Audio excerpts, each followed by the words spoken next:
पापा ई बुधनू कक्का वाला और कोनो खिस्सा नहीं है? और हमको तो बहुत खिस्सा छन, अब मोन पड़त तहन ने। कहियो अच्छा, ने। हम एकटा कहै छी, सुन। हमरा तो नामे से हंसी लागल।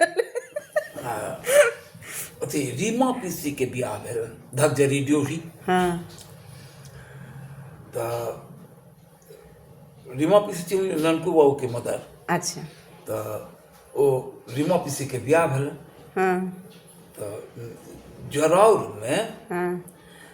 अथी धकजरी सब जराउर की भेले? तिला संक्रांति में जे भार आबै छै तकरा जरौर कहै छै। अच्छा। तो यहियाटा चुल्लो ओहिठाम से आयल कतेटा पापा?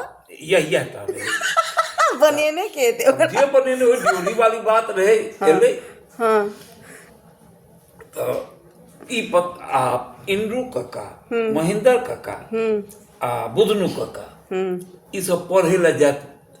ई नंदन कक्का तो ओ कत भेले? वो सोतो भाई के पिताजी अच्छा अच्छा। नंदन कक्का तो जात पढ़े ला। आ वो एक नंबर के भोजन भट्ट। अपनो अहाँ कम छी। तो ओ मने की कहै छै जाय। हाँ तब एक दिन जब हुनका पता लगल जे बड़का बड़का टा चुल्लो रहले हैं, तो कहलखिन, ए महेंद्र कल तुम एक तो चुल्लर उठा के लाएगा। तो महेंद्र का कहलखिन हमरा तो असगरे नहीं उठा। तो हम ई कहै छथिन नंदन काका, इंद्रू और महेंद्र चुल्लर उठाएगा, अब बुधनू झा उसमें सोंगर लगाएगा।